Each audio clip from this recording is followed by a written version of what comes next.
నమస్తే, welcome to Leo news. Jaganmohan Reddy గారికి వైసీపీకి కష్టం వస్తే ఆయన తల్లి చెల్లి పక్కన ఉంటారో లేదో తెలియదు, కానీ ఉండవల్లి గారు మాత్రం ఉంటారు అని ఈరోజు ఆయన ప్రూవ్ చేసుకున్నారు. ఎందుకు అంటే కల్తీ లడ్డు అంశంలో జగన్మోహన్ రెడ్డి గారు కావచ్చు, ఆయన పార్టీ అడ్డంగా దొరికిపోయిన తర్వాత దీంట్లో మనీ లాండరింగ్ జరిగింది అని ఈడీ కూడా ఇన్వాల్వ్ అయిన తర్వాత ఈ రోజు వచ్చి ఉండవల్లి గారు సపోర్ట్ చేస్తున్నట్టు మాట్లాడుతున్నారు. కొవ్వు శాతం తక్కువగా ఉంది అంటే ముఖ్యమంత్రి స్థాయిలో ఉన్న వ్యక్తి జంతు కొవ్వు ఎలా కలిసిందని అంటారు. అసలు చంద్రబాబు గారు ఏదో కక్ష రాజకీయాలకు పాల్పడుతున్నట్టు, తిట్టిన వాళ్ళనేమో రాజమండ్రి సెంట్రల్ జైలుకు, కొట్టిన వాళ్ళకేమో స్టేషన్ బెయిల్ అన్నట్టు ఈరోజు ఆయన మాటలు చూస్తుంటే అసలు ఉండవల్లి గారు ఈ విధంగా ఎందుకు మాట్లాడుతున్నారు అన్నదే ఎవరికి అర్థం కాకుండా ఉంది. మరి ఒకవేళ ఆయన వైసీపీ పార్టీలో ఏమన్నా చేరాలి అనుకుంటున్నారా, జగన్మోహన్ రెడ్డి గారికి దగ్గర అయ్యే ప్రయత్నం చేస్తున్నారా, లేదు అంటే అసలు పార్టీలోనే కొనసాగుతూ బయట ఈ విధంగా మాట్లాడటం జరుగుతుందా అన్న విషయాలన్నీ కూడా తెలుసుకుందాం. మనతో పాటు ఉన్నారు ప్రముఖ ఆర్థిక, రాజకీయ, సామాజిక విశ్లేషకులు రాజేష్ అప్సాని గారు. నమస్కారం సార్. నమస్కారం సార్. ప్రతిసారి కూడా నేను ఏ పార్టీతో సంబంధం లేదు, నేను రాజకీయాలకు దూరంగా ఉంటాను అని చెప్తూనే, కానీ వైసీపీ కష్టం వచ్చినప్పుడల్లా మీడియా ముందుకు వచ్చి మాట్లాడుతున్నారు. గతంలో కూడా చాలా సందర్భాల్లో మనం చూసాం. ఏంటి అసలు ఉండవల్లి గారి ఉద్దేశం ఏంటి?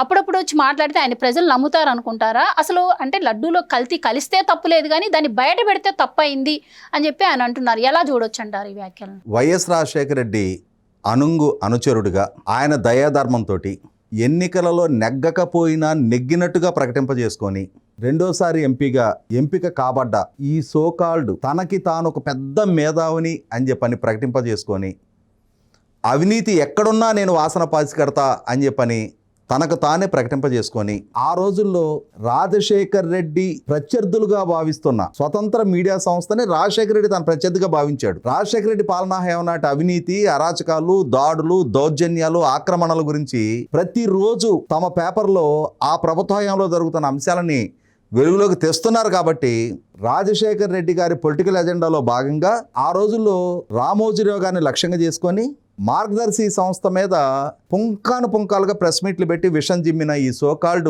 ఉండవల్లి అరుణ్ కుమార్ ఆ సంస్థ ద్వారా ఒక్కరికి ₹1 నష్టం జరిగింది అని చెప్పని ముందుకొచ్చి ఒక్క డిపాజిట్దారు కూడా కంప్లైంట్ చేయకున్నా, ఒక్క డిపాజిట్దారుడు కూడా రామోజీరావు గారు మాకు చెల్లింపులు చేయలేదు అని చెప్పని కంప్లైంట్ చేయకున్నా ఆ రోజుల్లో ₹2,300 కోట్ల ప్రజాధనం మురిగిపోతుంది, నష్టపోతున్నారు అని చెప్పని లగ్గలకెత్తి రాష్ట్ర అసెంబ్లీలో చర్చింపజేసి సిఐడి విచారణ జరిపించి అసలు ఈ రామోజీరావు గారిని, ఈ మార్గదర్శి సంస్థని నిలువున మూసేయకపోతే వీళ్ళ వల్ల రాష్ట్ర ప్రజానీకానికి ఎక్కడ నష్టం జరుగుతుందన్న ఒక అభిప్రాయాన్ని కలిగించే ప్రయత్నం చేశారు. తీరా చూస్తే అదే రామోజీరావు గారు అనా పైసలతోటి 2 లక్షల మంది డిపాజిట్దారులకి పూర్తి రోజుగా చెల్లింపులు చేశారు. 2 లక్షల మంది డిపాజిట్దారులు ఈ ఉండవల్లి అరుణ్ కుమారు నాటి రాజశేఖర రెడ్డి ప్రభుత్వం ఒక సంస్థకి వ్యతిరేకంగా ఇంతటి కక్ష సాధింపు చర్యలకు పాల్పడుతున్నా ఒక్క డిపాజిట్దారు కూడా రామోజీరావు గారి దగ్గరికి వెళ్ళి మా డబ్బులు మాకు ఎప్పుడు వాపస్ చేస్తామని చెప్పని అడగల. ఆయన ఇచ్చిన రోజు తీసుకున్నారు. అంతటి నమ్మకం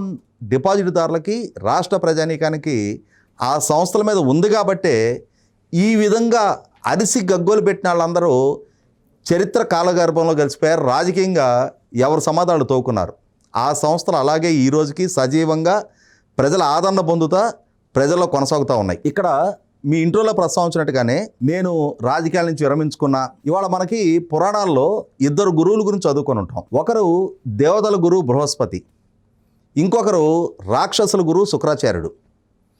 ఇరువురు మంచి విద్వత్తు కలిగిన వాళ్లే, కానీ ఎవరు పక్షాన చేరారనే దాన్ని బట్టి ఇవాళ రాక్షసుల గురువుగా ఉన్న శుక్రాచార్యుడి టైప్ ఈ ఉండవల్లి అరుణ్ కుమార్. ఇతను చంద్రబాబు నాయుడు గారు ముఖ్యమంత్రిగా కొనసాగిన 2014-19 మధ్య కాలంలో ఆ రోజుల్లో లిక్కర్ బాటిల్స్ని ప్రెస్ మీట్లో వరుసగా పేర్చి ఈ బాటిల్ తయారు చేయడానికి ఎంత ఖర్చు అవుద్ది, కానీ బెవరేజెస్ కార్పొరేషన్ ద్వారా షాపులకి ఇంత ధరకు సప్లై చేయబడుతుంది అంటే ప్రభుత్వం ప్రజలని నిలువున దోచుకుంటుంది అన్నట్టుగా ప్రెస్ మీట్లు పెట్టాడు. మరి అదే ఉండవల్లి అరుణ్ కుమార్కి జగన్మోహన్ రెడ్డి పాలనా హయాంలో, చంద్రబాబు నాయుడు గారి పాలనా హయాంలో అన్ని ఎస్టాబ్లిష్డ్ బ్రాండ్స్ ఉన్నాయి. మరి జగన్మోహన్ రెడ్డి పాలనా హయాంలో కనీవిని ఎరుగని వినూత్న బ్రాండ్లు వైసీపీ నాయకుల చేతుల్లో డిస్టిలరీలు పెట్టుకొని వాళ్ళు తయారు చేసి వాళ్ళు డిస్టిలరీస్ ద్వారా ఉత్పత్తి చేసిన ప్రోడక్ట్స్ బెవరేజెస్ కార్పొరేషన్ ద్వారా కొనుగోలు చేయించి ఈ మధ్యకాలంలో వింటున్నాం కదా, ఆ రోజు జరిగిన అక్రమాలు, అరాచకాలు, దోపిడీ, ఎన్ని వేల కోట్ల రూపాయల వసూళ్ల పర్వం కొనసాగించారు అని చెప్పని ఇవాళ వరుస క్రమంలో అరెస్టులై జైలు పాలు అవుతా ఉన్నారు కదా.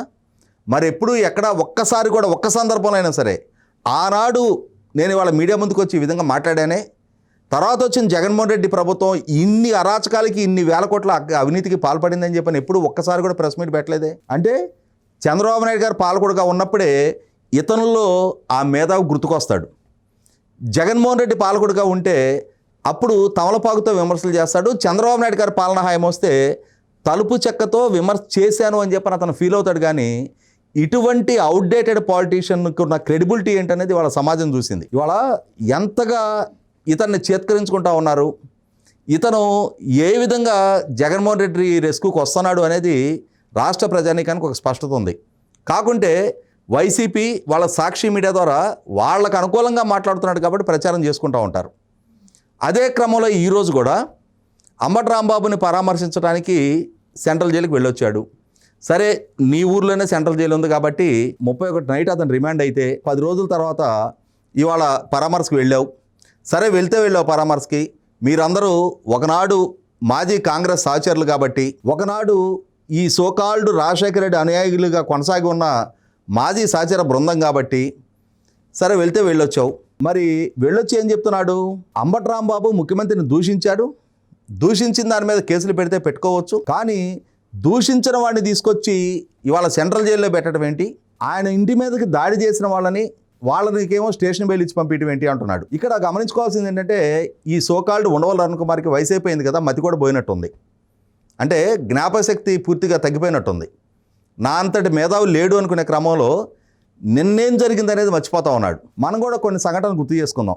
ఒకనాడు జగన్మోహన్ రెడ్డి పాలనా హయాంలో మున్సిపల్ ఎలక్షన్ సందర్భంగా మాచర్ల టౌన్లో మున్సిపల్ కౌన్సిలర్లకు నామినేషన్ వేయనివ్వటం లేదు అని చెప్పని తెలుగుదేశం పార్టీ తరఫున పరిశీలకులుగా ఎక్స్ఎమ్మెల్యే బోండా ఓమ గారు, అప్పుడు ఎమ్మెల్సీ బుద్దా వెంకన్న గారు, పారా కిషోర్ అని చెప్పని లాయరు, వీళ్ళని తెలుగుదేశం పార్టీ పరిశీలకులుగా మాచర్ల పంపిస్తే ఆ రోజు వైసీపీ పార్టీ నేత మాచర్ల ఎమ్మెల్యే పిన్నెల్లి రామకృష్ణారెడ్డి అనుచరుడు త్వరగా కిషోర్ అనే అతను ఏ విధమైన దాడికి పాల్పడ్డాడు, హత్యాయత్నానికి పాల్పడ్డాడు అనేది మనందరం లైవ్లో చూసాం. మరి అటువంటి హత్యాయత్నానికి పాల్పడి త్రుటిలో ప్రాణాలు కాపాడుకొని పరారైపోయారు బోండవమ్మ గారు, బుద్దా వెంకన్న గారు. అటువంటి హత్యాయత్నానికి పాల్పడ్డ త్వరగా కిషోర్ని మరి స్టేషన్ వేలిచ్చి పంపించిన రోజు ఈ ఉండవల్లి అరుణ్ కుమార్ ఎక్కడ తొంగున్నాడు? ఆ రోజు ఇది ఆటవిక పాలన, ఈ విధమైన ప్రజాస్వామ్య స్ఫూర్తిని హరించడం ఏంటి?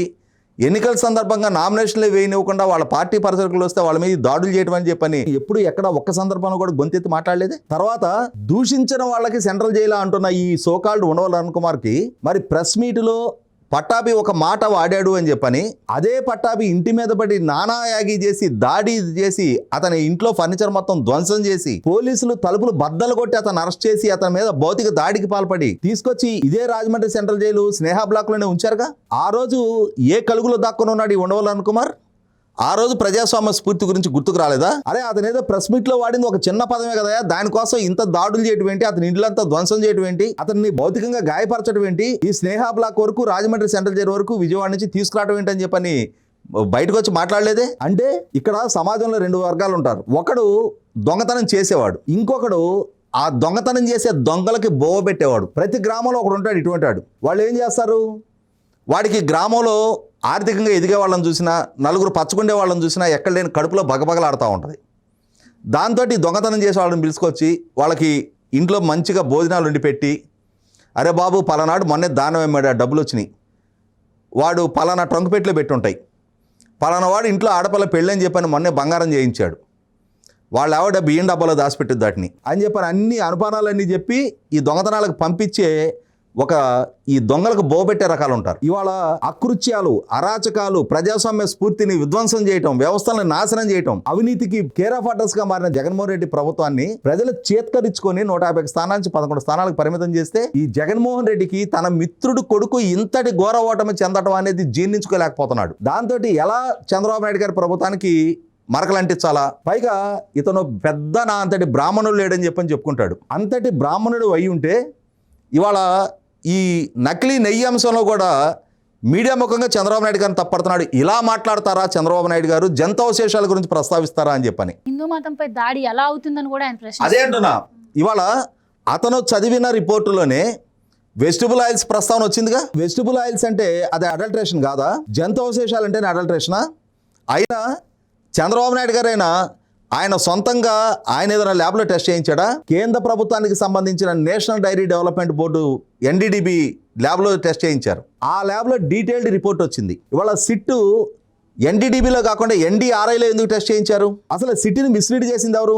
ఈ కేసులో అక్యూజ్డ్గా ఉన్న 34, 35, 36 వాళ్ళు ముగ్గురు ఏ సంస్థలు అయితే సరఫరా చేసి ఉన్నాయో ఆ సంస్థలకి కన్సల్టెంట్లుగా వ్యవహరించారు అని చెప్పని, వాళ్ళు టీటీడీని తప్పుదో పట్టించారు అని చెప్పని సిట్టు వాళ్ళని అక్యూజ్డ్గా నిర్ధారణ చేసింది. అదే వ్యక్తులు NDRI ల్యాబ్లో కీలక విభాగాల్లో పనిచేసిన మాజీ సైంటిస్టులు. అదే ల్యాబ్లో ఏం టెస్టులు చేయించారు? కేవలం PCR టెస్ట్ చేయించారు. అది కూడా లార్డ్ వరకే టెస్ట్ చేయమన్నారు. మిగిలిన యానిమల్ ఫ్యాట్ గురించి అసలు టెస్ట్కే ఇవ్వాల. మరి ఓన్లీ లార్డ్ వరకు టెస్ట్ చేయించినప్పుడు ఓన్లీ లార్డు 10% బిలో ఉంటే దాన్ని ఐడెంటిఫై చేసే ఎక్విప్మెంట్ మా దగ్గర లేదు అని చెప్పని NDRI ల్యాబ్ వాళ్ళు ముందే డిస్క్లైమర్లో వాళ్ళు మెన్షన్ చేస్తే, అదే సందర్భంలో అసలు DNA టెస్ట్ కాకుండా ఓన్లీ PCR టెస్ట్ ఎందుకు చేయించారు? వీటికి సమాధానాలు చెప్పగలిగే నైతికత కానీ, ఎందుకంటే నైతికత గురించి గుర్తు చేసుకుంటే నిజం మాట్లాడాలి. నిజం మాట్లాడితే ఒక మతానికి, శ్రీవారి ఆలయానికి తీరని ద్రోహం చేసిన జగన్మోహన్ రెడ్డి గురించి ప్రస్తావించాలి. ఇష్యూని జనరలైజ్ చేయాలి. జగన్మోహన్ రెడ్డికి బెయిలౌట్కి రావాలి. తగుదనమ్మా అని చెప్పని నేను ఒకడు ఉన్నాను అని చెప్పని నేను మొదటి నుంచి చెప్తున్నా. ఆ రోజు వైవి సుబ్బారెడ్డికి సర్టిఫై చేసింది ఇతనే.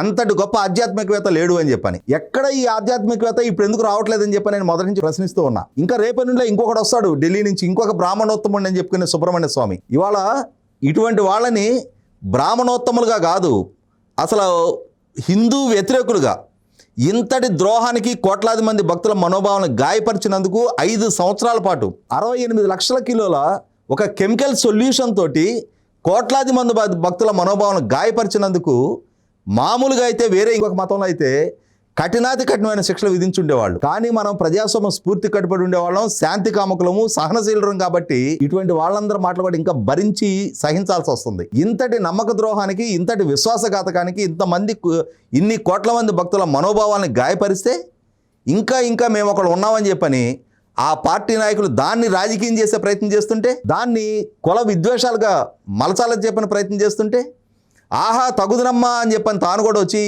ఆ మంటల్లో చలిగాచుకుంటా వాళ్ళకి ఏదో ఒక రకంగా నైతిక మద్దతు ఇవ్వాలని చెప్పని ప్రయత్నం చేస్తూ ఉన్నాడు. ఇప్పటి వరకు ఆ వయసుకైనా కొద్ది గౌరవం ఇవ్వాలి అని అనిపించేది.